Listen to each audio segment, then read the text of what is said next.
ఆయనపై వ్యతిరేకత ఈయనకు కలిసొచ్చింది. 2 సార్లు వరుసగా గెలిచినా చేసిందేమీ లేదనే అపవాదును మూటగట్టుకున్నారు. దీంతో ఈసారి ఎన్నికల్లో గెలిస్తే ఓటర్లు వద్దనుకున్నారు. విశ్రాంత ఐపీఎస్ అధికారికి అవకాశం ఇచ్చారు. రాష్ట్రమంతా కాంగ్రెస్ హవా ఉండటం కూడా ఆయనకు బాగా కలిసొచ్చింది.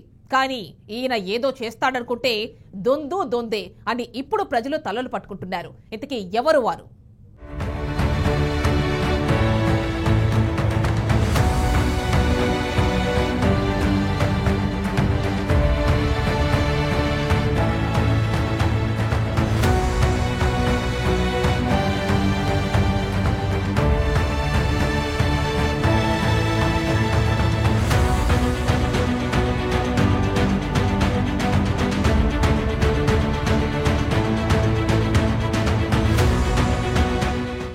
ఉమ్మడి వరంగల్ జిల్లాలో వర్ధనపేట నియోజకవర్గం ఒకటి.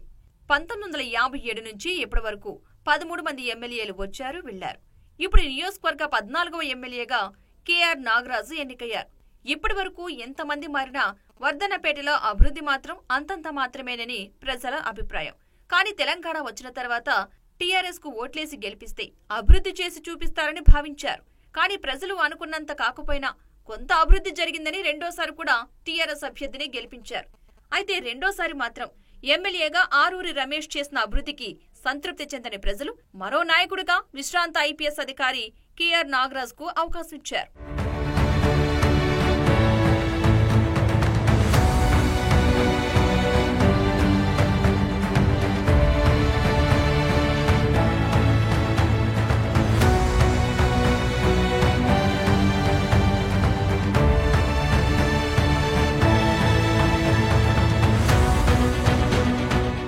ఐపీఎస్ గా పదవి విరమణ పొందిన తర్వాత రాజకీయాలపై ఆసక్తి ఉండటంతో కేఆర్ నాగరాజు కాంగ్రెస్ లో చేరారు. హస్తం కండువా కప్పుకున్న తర్వాత ప్రజాసేవల నిమగ్నమయ్యారు. ఆరూరి రమేష్ చేసిన ఆగడాలను ఎండగట్టారు. వరదల సమయంలోనూ ప్రజలకు దగ్గరుండి సేవ చేశారు. కాంగ్రెస్ సంక్షేమ పథకాలు, హామీలను ప్రజలకు వివరిస్తూ తాను గెలిచిన తర్వాత ప్రతి హామీలను అమలు చేస్తానని, స్థానికంగా ఉన్న సమస్యలను పరిష్కరిస్తానని హామీ ఇచ్చారు. ఆ సమయంలో బీఆర్ఎస్ ప్రభుత్వంపై ప్రజల్లో వచ్చిన వ్యతిరేకత, ఆరూరి రమేష్ పనితీరు బాగా లేకపోవడంతో విసుగు చెందిన ప్రజలు ఎమ్మెల్యే మారాలని భావించి నాగరాజ్ ని ఎన్నుకున్నారు.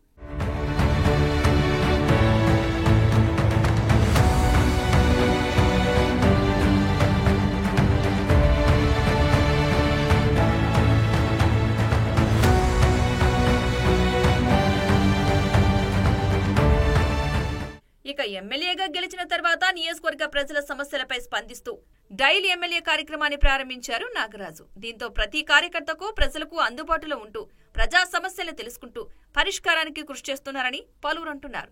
అధికారిక అభివృద్ధి కార్యక్రమాల్లో పాల్గొంటూ సంవత్సరం పరిపాలన పూర్తి చేసి రాజకీయాల్లో తనకంటూ ప్రత్యేక స్థానం ఏర్పాటు చేసుకోవాలని అహర్నిశలు కష్టపడుతున్నారని పలువురు కాంగ్రెస్ శ్రేణులు చెబుతున్నారు.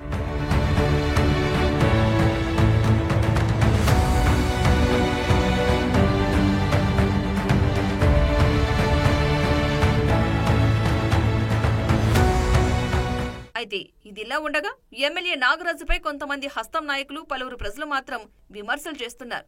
మొదటి నుండి కాంగ్రెస్ పార్టీని, కాంగ్రెస్ జెండాను పట్టుకుని తిరిగిన కార్యకర్తలను గుర్తించకుండా తనతో పాటు తిరిగిన కొంతమంది నాయకులకు, కార్యకర్తలకు మాత్రమే ప్రత్యేకమైన గుర్తింపు ఇస్తూ పదవులను కట్టబెడుతున్నారని ఆరోపించారు. గతంలో అధికారంలో ఉన్న పార్టీలో పనిచేసిన వారితో మమేకమై అసలైన కార్యకర్తలను విస్మరిస్తున్నారని మండిపడుతున్నారు. తన గెలుపు కోసం పాటుపడిన వారికి కాకుండా తన మనుషులకు ప్రత్యేక స్థానం కల్పిస్తూ కాంట్రాక్టర్లు ఇప్పిస్తున్నారని అసహనం వ్యక్తం చేస్తున్నారు.